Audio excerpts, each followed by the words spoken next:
नमस्कार, स्वागत है आप सभी का। कैसे हैं आप सब। यह वीडियो एनसीईआरटी बिहार बोर्ड कक्षा 9 के गणित विषय पर है, जिसमें आज हम लोग अध्याय 9 समांतर चतुर्भुजों और त्रिभुजों के क्षेत्रफल के दूसरे भाग का अध्ययन करेंगे, जिसमें हम लोग कुछ आधारभूत तथ्यों को समझेंगे और फिर प्रश्नावली 9.2 के सभी प्रश्नों को हल करेंगे। पिछले वीडियो में आप लोगों ने 9.1 को हल किया था। तो चलते हैं अध्याय पर। यह है आपका अध्याय समांतर चतुर्भुजों और त्रिभुजों के क्षेत्रफल, और इसके सभी आधारभूत तथ्यों को आपने पिछले वीडियो में अच्छे से समझा था। और फिर प्रश्नावली 9.1 के सही ये एक ही प्रश्न था इसमें, इसको हमने हल किया था अच्छे से। आज का हमारा टॉपिक होगा एक ही आधार और एक ही समांतर रेखाओं के बीच समांतर चतुर्भुज। और इसके बाद हम लोग समांतर चतुर्भुज का क्षेत्रफल ज्ञात करने संबंधित कुछ फॉर्मूला को देखेंगे। उसके बाद फिर हम लोग प्रश्नावली 9.2 के सही प्रश्नों को हम लोग एक एक करके हल करेंगे। इसमें 6 प्रश्न हैं, ठीक है। तो आप मेरे साथ अंत तक बने रहें इस वीडियो में। देखिए, बिना समय गंवाए हम डायरेक्ट प्रमेय पर आते हैं। इस प्रमेय को अगर आप समझ लेते हैं तो आपका प्रश्नावली 9.2 एकदम आसानी से हल हो जाएगा। ठीक, एक ही प्रमेय है और इसको आपको क्या करना है, समझना है। और इसको आप पिछले वीडियो में समझ चुके हैं अच्छे से।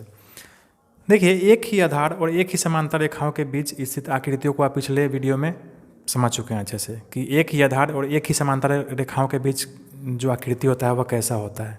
ठीक है, तो अगर आपने पहले वो वीडियो नहीं देखा तो पहले उसे देख ले, आपको एकदम आसान होगा इसको समझने में। अब देखिए यह क्या कह रहा है कि एक ही आधार और एक ही समांतर रेखाओं के बीच स्थित समांतर चतुर्भुज का क्षेत्रफल क्या होता है, बराबर होता है। समांतर चतुर्भुज तो आप जानते ही हैं।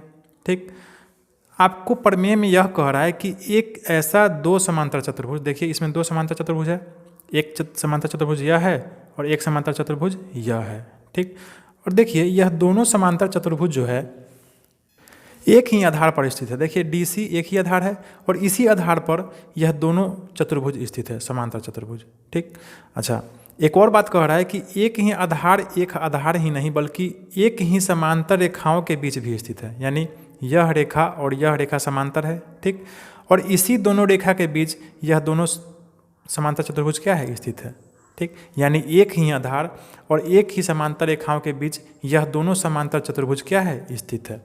अगर ऐसा हो तो यह दोनों चतुर्भुज समांतर चतुर्भुज क्या होगा, बराबर होगा। यानी समांतर चतुर्भुज ABCD और समांतर चतुर्भुज EFCD, यह दोनों क्या होगा, यह दोनों एक दूसरे के बराबर होगा।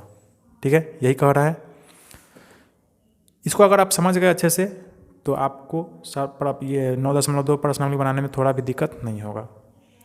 इसी में एक और टॉपिक को आप समझ लीजिए। यदि एक समांतर चतुर्भुज और एक त्रिभुज एक ही आधार और एक ही समांतर रेखाओं के बीच स्थित हो तो त्रिभुज का क्षेत्रफल समांतर चतुर्भुज के क्षेत्रफल का आधा होगा। ठीक है, कहने का मतलब है कि यदि एक समांतर चतुर्भुज और एक त्रिभुज, देखिए यह एक समांतर चतुर्भुज है ABCD और यह एक त्रिभुज है DCE। ठीक, और यह दोनों आकृति जो है वह एक ही आधार पर है, DC पर है ना, एक ही आधार पर हो और एक ही समांतर रेखाओं के बीच स्थित हो। देखिए यह दोनों समांतर रेखा है और इसी दोनों समांतर रेखा के बीच यह त्रिभुज भी है और यह समांतर चतुर्भुज भी है। तो त्रिभुज का क्षेत्रफल, ठीक है, समांतर चतुर्भुज के क्षेत्रफल का आधा होगा। ठीक है, यानी यह त्रिभुज का जो क्षेत्रफल होगा यह इस पूरे समांतर चतुर्भुज के क्षेत्रफल के आधा होगा। यानी क्षेत्रफल त्रिभुज का क्षेत्रफल बराबर आधा समांतर चतुर्भुज का क्षेत्रफल। ठीक है, इसको आप याद कर लेंगे, लिख लेंगे, ध्यान में रखेंगे। आगे के प्रश्नावली में ऐसे प्रश्न आपको आएंगे। इसके बाद लास्ट में आप एक और तथ्य को समझ लें कि समांतर चतुर्भुज का क्षेत्रफल जो होता है वह आधार गुने ऊंचाई होता है। क्या होता है, आधार गुने ऊंचाई। जैसे देखिए यह एक समांतर चतुर्भुज है तो इसका आधार क्या हो जाएगा, DC। ठीक है, गुने ऊंचाई। इसका ऊंचाई क्या होगा, यह होगा, नहीं, बिल्कुल नहीं, है ना। इस आधार पर जो लंब खड़ा होता है, ठीक है, जो 90 डिग्री पर जो लंब खड़ा होता है, यही क्या होता है, यही ऊंचाई होता है। ठीक, तो अगर आप यहाँ से लंब खींचेंगे यहाँ तक और इसको P मान लेंगे तो DC गुने क्या हो जाएगा, AP। DC गुने हो जाएगा DC गुने AP। ठीक है, इसका क्षेत्रफल हो जाएगा आधार गुने ऊंचाई, यानी आधार गुने ऊंचाई।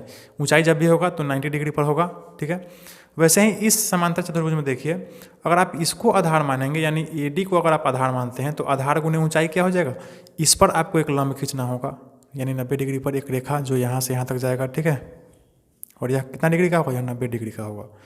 ठीक, इसको आप P मान ले तो क्या हो जाएगा, आधार AD गुने ऊंचाई BC। ठीक है, तो इसका क्षेत्रफल यह हो जाएगा और इसका क्षेत्रफल यह हो जाएगा। समांतर चतुर्भुज का क्षेत्रफल क्या होता है? आधार गुने ऊंचाई। ठीक है, इसको आप ध्यान रखेंगे, बस इतना ही ध्यान में रखना है। अब हम चलते हैं आगे प्रश्नावली पर। अब हम आते हैं प्रश्नावली 9.2 पे। ठीक है, इसके प्रश्नों को अब हम एक एक करके हल करेंगे। इसमें पहला जो प्रश्न है वह है कि आकृति 9.15 में, यानी इस आकृति में ABCD एक समांतर चतुर्भुज है। यह एक समांतर चतुर्भुज है जिसमें AE परपेंडिकुलर है DC, यानी यह जो रेखा है AE इस आधार पर लंब है, यानी ऊंचाई है।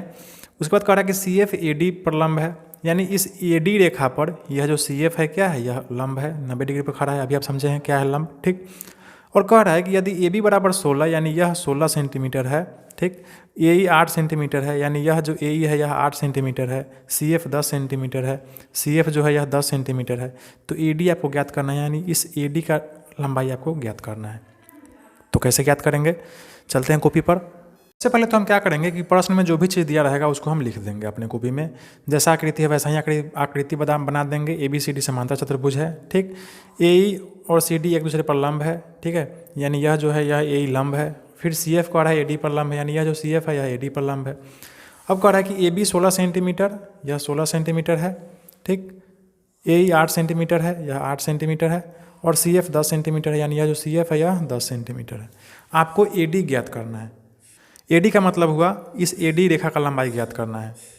तो इसके लिए हम सबसे पहले क्या करेंगे? इस समांतर चतुर्भुज का क्षेत्रफल ज्ञात करेंगे। ठीक है, क्षेत्रफल ज्ञात करने के लिए आपके पास क्या सूत्र था? आधार गुने ऊंचाई। तो देखिए इसका आधार DC है और इसका ऊंचाई क्या है? AE है। तो क्या हो जाएगा? DC गुने AE। ठीक, अच्छा, यह तो एक तरीका है ही। अगर आप इस AD को आधार माने, ठीक है, और इसको ऊंचाई माने, तो भी आपका इसका जो क्षेत्रफल आएगा वह उतना ही आएगा। ठीक है, तो इसका एक और आप दूसरे तरीके से भी क्षेत्रफल निकाल सकते हैं। अगर आप AD को आधार मान लें तो AD गुने AD के हिसाब से ऊंचाई क्या हो जाएगा? CF हो जाएगा, ऊंचाई CF हो जाएगा। ठीक, तो देखिए इस हिसाब से ABCD का क्षेत्रफल क्या हो जाएगा? DC गुने AE। DC कितना है? देखिए DC आपको तो पता नहीं है, दिया नहीं है, लेकिन चूंकि AB 16 है तो DC भी 16 ही होगा। क्यों? क्योंकि समांतर चतुर्भुज में सम्मुख भुजा एक दूसरे के बराबर होता है। तो जब AB 16 है तो DC भी कितना होगा? 16 ही होगा। गुने AE कितना है? देखिए AE 8 सेंटीमीटर दिया हुआ है, बराबर AD आपको पता नहीं है, आपको यह ज्ञात करना है। ठीक, यहाँ CF का लंबाई दिया है 10 सेंटीमीटर, तो क्या हो जाएगा? AD गुने 10। ठीक है, 16 8 हो जाएगा 128 बराबर 10 AD, यही होगा। अब क्या करेंगे? आप इस AD को एक तरफ रख देंगे। ठीक है, तो यह 10 जो है इधर जाएगा तो क्या हो जाएगा? भाग में हो जाएगा, यानी 128/10 हो जाएगा। तो आप यहाँ से AD बराबर ज्ञात कर सकते हैं। 128/10 क्या हो जाएगा? 12.8 सेंटीमीटर। तो आपको क्या ज्ञात करना था? AD ज्ञात करना था, और आपने AD कितना ला दिया? 12.8 सेंटीमीटर। ठीक है, यही आपका आंसर होगा। आशा है आप इसको समझ गए होंगे अच्छे से। अगर नहीं समझे तो इसको दोबारा रिपीट कर ले, आपको समझ में आ जाएगा। अगला प्रश्न है प्रश्न संख्या 2। यदि EFGH क्रमशः समांतर चतुर्भुज ABCD की भुजाओं के मध्य बिंदु है तो दर्शाइए कि एरिया क्षेत्रफल EFGH बराबर आधा क्षेत्रफल ABCD है। ठीक है, इसका चित्र आपको किताब में नहीं दिया है, आपको खुद से बनाना है। तो चलते हैं हम कॉपी पर, देखते हैं कैसे हल होगा यह। देखिए यही आपका प्रश्न, ABCD एक समांतर चतुर्भुज है। ठीक है, और कह रहा है कि EFGH भुजाओं का मध्य बिंदु है, यानी EFGH इसका मध्य बिंदु, जैसे AB का मध्य बिंदु हो गया E, इसका मध्य बिंदु हो गया F, इसका मध्य बिंदु हो गया G, और इस भुजा का मध्य बिंदु हो गया H। ठीक है, EFGH क्या है? इन भुजाओं का मध्य बिंदु है। अब आपको यह सिद्ध करना है कि क्षेत्रफल EFGH, यानी EFGH को मिलाने से जो आकृति बनेगा, जो चतुर्भुज बनेगा, देखिए यही चतुर्भुज बनेगा। ठीक है, इसी के बारे में कह रहा है कि यह जो चतुर्भुज बनेगा नया, यह इस पूरे बड़ा समांतर चतुर्भुज के आधा होगा। ठीक है, आपको यही सिद्ध करना है। तो इसको देखिए हम कैसे हल करेंगे। इसको हल करने के लिए हम थोड़ा सा दिमाग लगाएंगे। हम क्या करेंगे? इस H और इस F को क्या करेंगे? मिला देंगे। मिला दिए।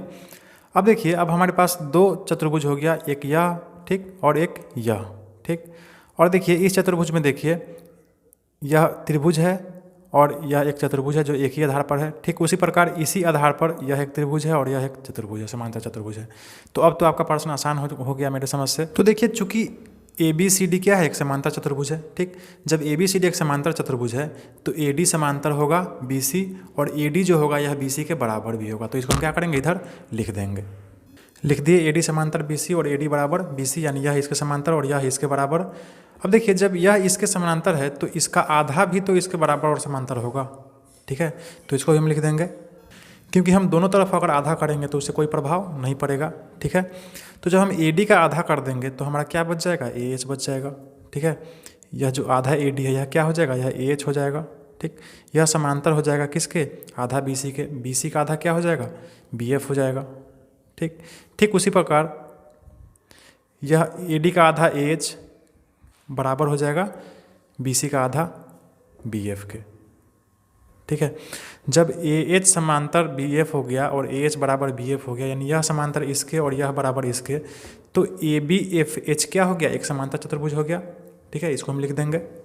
अब जब ABFH एक समांतर चतुर्भुज होगा तो आप ध्यान से देखिए कि इस एक ही आधार पर यह त्रिभुज भी है और यह समांतर चतुर्भुज भी है, ठीक। यानी एक ही आधार और एक ही समांतर रेखाओं के बीच यह त्रिभुज भी है और यह समांतर चतुर्भुज भी है। तो जाहिर सी बात है इस त्रिभुज का क्षेत्रफल बराबर हो जाएगा आधा इस पूरे समांतर चतुर्भुज का क्षेत्रफल, ठीक है। तो इसको हम लिख देंगे यहाँ पे, क्या लिखेंगे, एरिया त्रिभुज EFH यानी इस त्रिभुज का क्षेत्रफल बराबर आधा एरिया ABFH यानी इस पूरे समांतर चतुर्भुज का आधा हो जाएगा, ठीक है। इसको हम समीकरण 1 कर देंगे, ठीक। अब देखिए जिस प्रकार हम इसको एक समांतर चतुर्भुज सिद्ध किए हैं, ठीक उसी प्रकार हम क्या करेंगे, इसको भी एक समांतर चतुर्भुज सिद्ध कर सकते हैं, ठीक है। यानी आधा AD बराबर आधा भी समांतर आधा BC है, तो आधा AD हम AH माने हैं तो आधा AD हम DH भी मान सकते हैं, आधा BC हम FC भी मान सकते हैं, ठीक। तो ठीक उसी प्रकार यह भी एक समांतर चतुर्भुज सिद्ध हो जाएगा, ठीक। और इसमें भी देखिए इसी एक आधार पर एक त्रिभुज भी है और एक समांतर चतुर्भुज भी है, ठीक है। तो इसको भी हम लिख देंगे। हम क्या लिखेंगे कि ठीक उसी प्रकार HFCD एक समांतर चतुर्भुज होगा, यानी यह भी एक समांतर चतुर्भुज होगा। अतः एरिया त्रिभुज HFG यानी इस त्रिभुज का क्षेत्रफल बराबर इस पूरे समांतर चतुर्भुज का क्षेत्रफल का आधा हो जाएगा, ठीक है। इसको समीकरण हम 1 मान लिए हैं, इसको समीकरण 2 मान लिए हैं। अब हम दोनों समीकरण को जब जोड़ेंगे तो देखिए यह हो जाएगा, है ना, यह दोनों त्रिभुज, यह त्रिभुज और यह दोनों त्रिभुज क्या हो जाएगा, जुट जाएगा। अब देखिए जब इस त्रिभुज को और आप इस त्रिभुज को जोड़ देंगे तो जाहिर सी बात है आपका यह चतुर्भुज हो जाएगा, ठीक है। यानी एरिया EFGH हो जाएगा, EFGH। इस दोनों त्रिभुज को अगर आप जोड़ेंगे तो एरिया EFGH नहीं हो जाएगा, ठीक है। तो आप इस दोनों को जोड़कर क्या कर सकते हैं, एरिया EFGH कर सकते हैं, ठीक है, बराबर। अब देखिए ABFH यानी इस समांतर चतुर्भुज को और HFCD इस समांतर चतुर्भुज को जोड़ेंगे तो जाहिर सी बात है यह पूरा समांतर चतुर्भुज ABCD आएगा, ठीक है। इस 1/2 को हम आधा निकालेंगे बाहर तो यह दोनों ये चतुर्भुज जोड़ेगा, यानी यह समांतर चतुर्भुज और यह समांतर, तो क्या हो जाएगा, ABCD हो जाएगा, ठीक है। और हमको क्या सिद्ध करना था, यही सिद्ध करना था एरिया EFGH बराबर आधा एरिया ABCD, आधा एरिया ABCD, जिसको मैंने सिद्ध कर दिया, ठीक है। इसको ऐसे ही हम क्या करेंगे, बनाएंगे। आशा है समझ गए होंगे, अगर नहीं समझे तो आप इसको दोबारा रिपीट कर ले, आपको समझ में आ जाएगा। एकदम आसान प्रश्न था। हमारा अगला प्रश्न है 3 नंबर, P और Q क्रमशः समांतर चतुर्भुज ABC की भुजाओं DC और AD पर स्थित बिंदु है। दर्शाइए कि एरिया APB बराबर एरिया BQC, ठीक है। इसका चित्र आपकी किताब में नहीं है, हम चलते हैं देखते हैं कॉपी पर कैसे यह प्रश्न बनेगा। देखिए यही प्रश्न है, इसमें ABCD एक समांतर चतुर्भुज दिया हुआ है, ठीक। और कह रहा है कि P और Q क्रमशः DC और AD पर स्थित एक बिंदु है, यानी इस DC पर कोई बिंदु स्थित है जिसका नाम है P और इस AD पर कोई बिंदु स्थित है जिसका नाम है Q, ठीक है। अब कह रहा है कि एरिया APB बराबर एरिया BQC, ठीक है। अब हम क्या करेंगे, इसको मिला देंगे। तो हम क्या किए, इसको मिला दिए, ठीक। अब देखिए हमारे पास 2 त्रिभुज बन गया, एक त्रिभुज यह बन गया APB, ठीक है, और दूसरा त्रिभुज यह बन गया BQC, ठीक है। आपको यही दर्शाना है कि यह दोनों त्रिभुज एक दूसरे के बराबर है, ठीक। तो इसके लिए सबसे पहले देखिए कि ABCD एक समांतर चतुर्भुज है, ठीक। ABCD एक समांतर चतुर्भुज है और इस आधार पर यानी AB आधार पर देखिए एक त्रिभुज भी खड़ा है, ठीक। और इसी आधार पर यह समांतर चतुर्भुज भी है, ठीक है। कहने का मतलब इसी आधार और इसी समांतर रेखा के बीच एक त्रिभुज भी है और एक समांतर चतुर्भुज भी है। तो जाहिर सी बात है इस समांतर चतुर्भुज के क्षेत्रफल का आधा होगा यह, ठीक है। तो इसको हम यहाँ पे लिख देंगे और इसका नाम दे देंगे समीकरण 1, ठीक है। एरिया APB बराबर एरिया, आधा एरिया क्या हो जाएगा ABCD, यानी इस पूरे समांतर चतुर्भुज का आधा हो जाएगा इस त्रिभुज का क्षेत्रफल, ठीक। अब देखिए ठीक इसी प्रकार जब ए बी सी डी एक समांतर चतुर्भुज है, अगर आप इसको आधार माने यानी बी सी को आधार माने तो देखिए इस बी सी पर यह त्रिभुज भी खड़ा है, ठीक, और इसी बी सी पर यह समांतर चतुर्भुज भी है, ठीक है। यानी इसी आधार और इसी समांतर रेखा के बीच एक त्रिभुज भी है और एक समांतर चतुर्भुज भी है। तो ठीक उसी तरह इस समांतर चतुर्भुज ए बी सी डी का आधा हो जाएगा इस त्रिभुज का क्षेत्रफल, तो इसको भी हम लिख देंगे। लिख दिए। इसको समीकरण क्या करेंगे, इसको हम 2 मान लेंगे, ठीक है। कहने का मतलब है कि इसी समांतर चतुर्भुज का आधा यह त्रिभुज भी होगा, इसको आधार मानेंगे तो, और इसी समांतर चतुर्भुज का आधा यह त्रिभुज का क्षेत्रफल भी होगा अगर इसको आधार मानेंगे तो, ठीक है। तो एरिया ए पी बी बराबर आधा area A B C D, उसी तरह एरिया बी क्यू सी बराबर आधा area A B C D, यानी यह और यह दोनों समान है तो जाहिर सी बात है यह दोनों भी क्या होगा, बराबर होगा। तो हम क्या लिखेंगे कि अतः समीकरण 1 तथा समीकरण 2 से एरिया ए पी बी यानी यह बराबर एरिया बी क्यू सी यानी यह, ठीक है। आपको यही सिद्ध करना था, दर्शाना था, और आपने यहाँ पे सिद्ध कर दिया। एकदम आसान प्रश्न था, आशा आप इसको समझ गए होंगे। अगर समझ में नहीं आया तो दोबारा रिपीट कर ले, आपको एकदम आसानी से समझ में आ जाएगा, ठीक है। हम चलते हैं अगले प्रश्न पर। अगला प्रश्न है 4 नंबर। इस आकृति में क्या किया गया है, ए बी सी डी एक समांतर चतुर्भुज है, ठीक है, और बीच में कोई बिंदु है पी जिससे सभी बिंदुओं को क्या किया गया है, मिला दिया गया है। अब आपको यही 2 चीज़ सिद्ध करना है, ठीक है। हम चलते हैं कॉपी पर, देखते हैं कैसे यह सिद्ध होगा। तो जैसा प्रश्न है वैसा ही हम क्या करेंगे, उतार देंगे। एक समांतर चतुर्भुज बना दिए, ए बी सी डी क्या है, एक समांतर चतुर्भुज है, और कह रहा है कि पी अभ्यंतर में बिंदु है, यानी पी अभ्यंतर अंदर में कोई बिंदु है, ठीक, और इस बिंदु P को क्या किया है, सभी बिंदुओं से मिला के दिया गया है। अब आपको पहले नंबर में यह सिद्ध करना है कि एरिया ए पी बी यानी यह जो त्रिभुज है और एरिया पी सी डी यानी यह त्रिभुज दोनों जो है बराबर है ए बी सी डी के आधा के, यानी यह दोनों को अगर आप जोड़ते हैं तो यह पूरे समांतर चतुर्भुज का क्या है, आधा है। यही आपको सिद्ध करना है, ठीक है। तो हम देखते हैं इसको यह कैसे सिद्ध होगा। देखिए, इसको सिद्ध करने के लिए आपको क्या करना पड़ेगा, इसको सिद्ध करने के लिए आपको ए बी के समांतर एक रेखा यहाँ पे खींचना होगा, ठीक है, ठीक है। तो हम क्या करेंगे, ए बी के समांतर ई एफ एक रेखा खींचेंगे बिंदु पी से। ए बी के समांतर एक ई एफ हम क्या किए, रेखा खींच दिए, ठीक है, जो ए बी के समांतर है। अब जब ए बी के समांतर है यह रेखा तो जाहिर सी बात है इसके भी समांतर होगा, क्योंकि यह दोनों समांतर है, ठीक है। अब आप देखिए यहाँ पर आपका 2 समांतर चतुर्भुज बन गया, एक यह और एक यह, ठीक है। अब आप आसानी से इसको पहले नंबर को सिद्ध कर सकते हैं। देखिए, पहला समांतर चतुर्भुज ए बी एफ ई में क्या होगा, अगर आप इसको आधार मान ले तो इसी आधार पर यह त्रिभुज भी है और इसी आधार पर यह समांतर चतुर्भुज भी है, तो जाहिर सी बात है इस समांतर चतुर्भुज का आधा हो जाएगा यह त्रिभुज का क्षेत्रफल। इसी को हम यहाँ पे क्या करेंगे, लिखेंगे। क्या लिखेंगे, समांतर चतुर्भुज ए बी एफ ई में यानी इस समांतर चतुर्भुज में, है ना, ए पी बी यानी यह त्रिभुज जो होगा यह इस पूरे समांतर चतुर्भुज का आधा होगा, ठीक है, वही लिख देंगे और इसको समीकरण 1 मान लेंगे, ठीक है। ठीक उसी प्रकार देखिए, यह जब समांतर चतुर्भुज है तो चूंकि यह समांतर है इसके, तो यह भी तो इसका समांतर होगा। अब यह भी तो एक समांतर चतुर्भुज बन जाएगा, ठीक है। तो अब समांतर चतुर्भुज ई एफ सी डी में यह त्रिभुज जो होगा इस पूरे समांतर चतुर्भुज का आधा हो जाएगा, तो इसको भी हम लिख देंगे और इसको क्या करेंगे, समीकरण 2 मान लेंगे, ठीक है।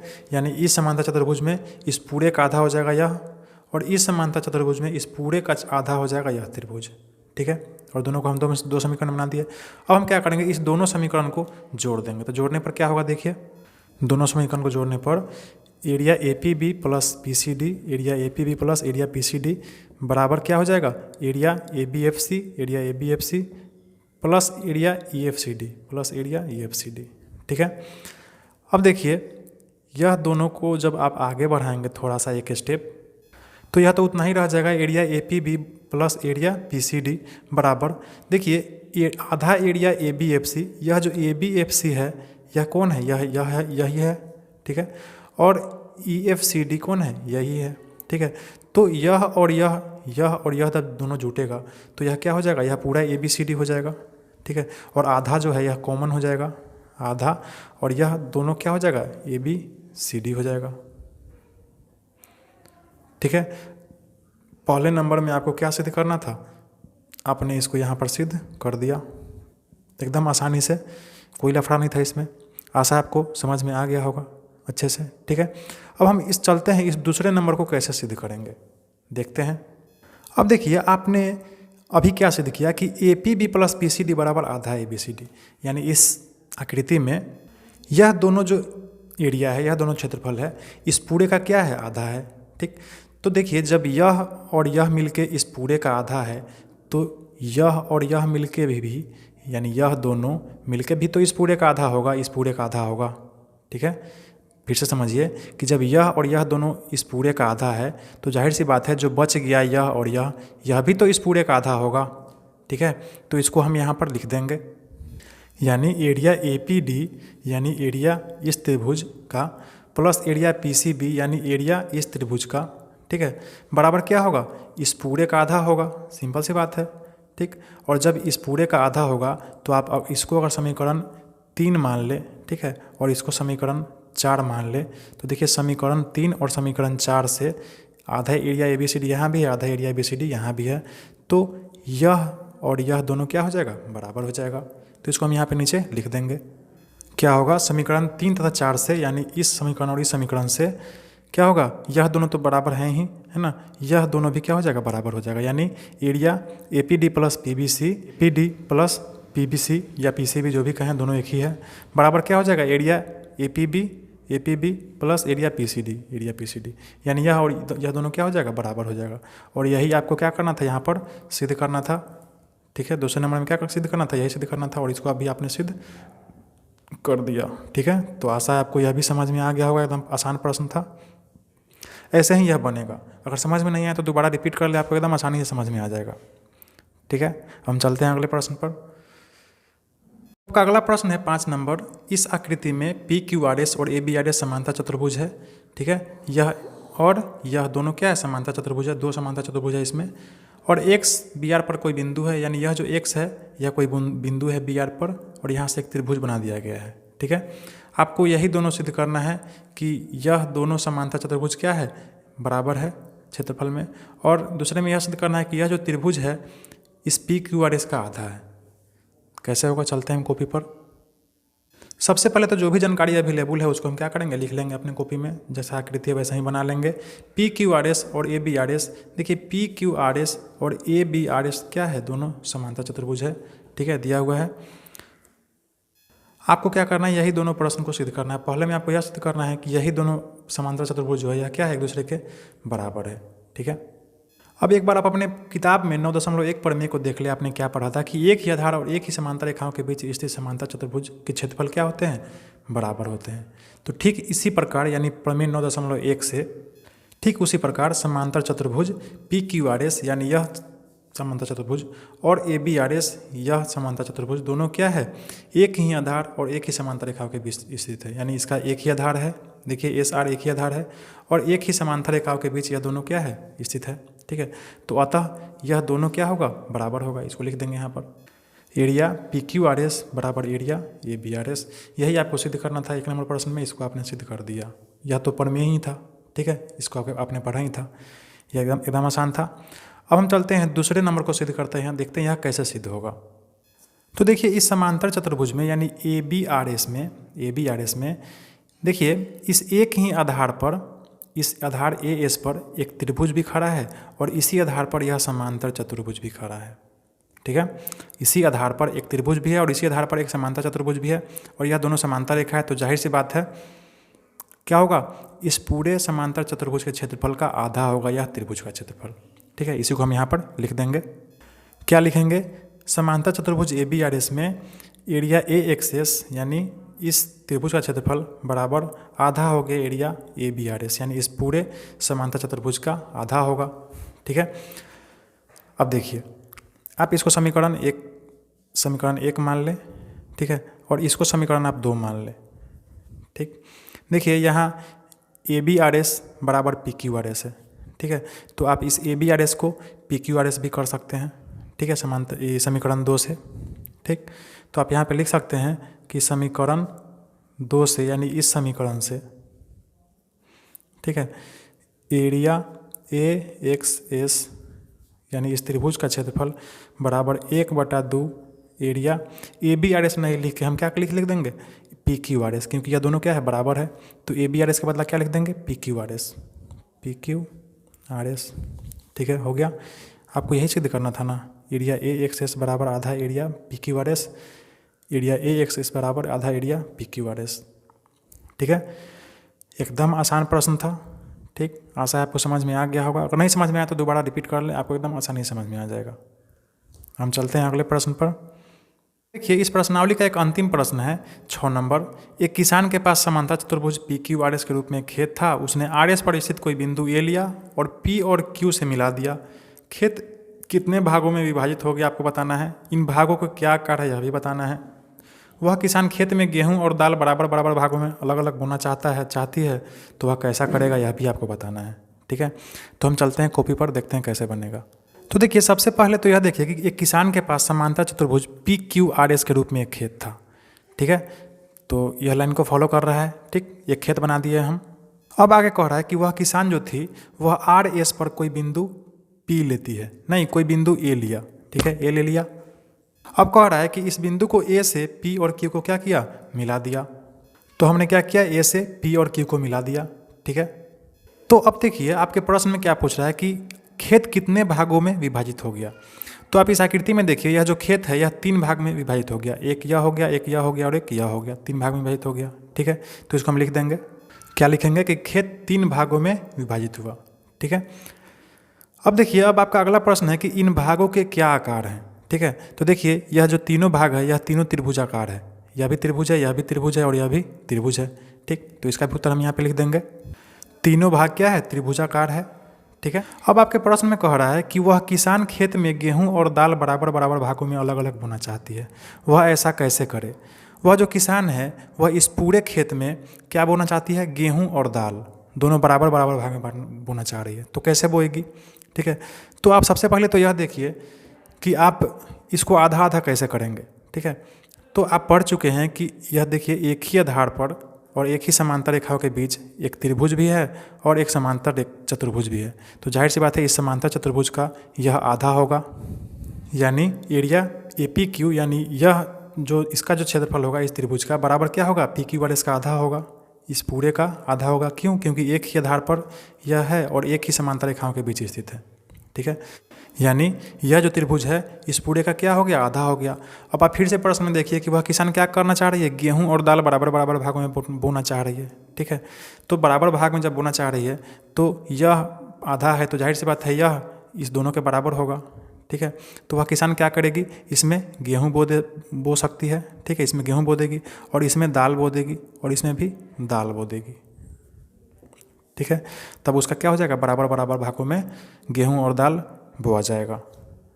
ठीक, यहाँ हम लिख भी देंगे। ठीक है, एरिया APQ में यानी इस त्रिभुज में क्या क्या बोआ जाएगा, गेहूँ, और इस दोनों में क्या बोआ जाएगा, दाल। तो क्या हो जाएगा, बराबर बराबर भागों में बोआ जाएगा खेत में। तो आपका अंत में पूछ रहा है कि वह ऐसा कैसे करे, तो इस तीनों के द्वारा आप इसका उत्तर दे सकते हैं आसानी से। आशा है आपको यह प्रश्न समझ में आ गया होगा। एकदम आसान प्रश्न था यह। अगर आपको नहीं समझ में आया तो इसे आप दोबारा रिपीट करके समझ सकते हैं, आपको एकदम आसानी से समझ में आ जाएगा। ठीक है, तो देखिए यह था आपका प्रश्नावली 9.2। इसके सभी प्रश्नों को आपने एक एक करके अच्छे से हल कर लिया। आशा है आपको यह वीडियो बहुत अच्छा लगा होगा। अगले वीडियो में, अगले भाग में हम जल्द ही आपको प्रश्नावली 9.3 को लेकर आएंगे। ठीक है, तब तक आप अपना पढ़ाई जारी रखें। यह वीडियो कैसा लगा आप हमें कमेंट करके ज़रूर बताएं। वीडियो को लाइक करें, सब्सक्राइब करें मेरे चैनल को, और अपने दोस्तों को भी ज़रूर से ज़रूर शेयर करें। थैंक यू, खुश रहें, पढ़ाई करते रहें।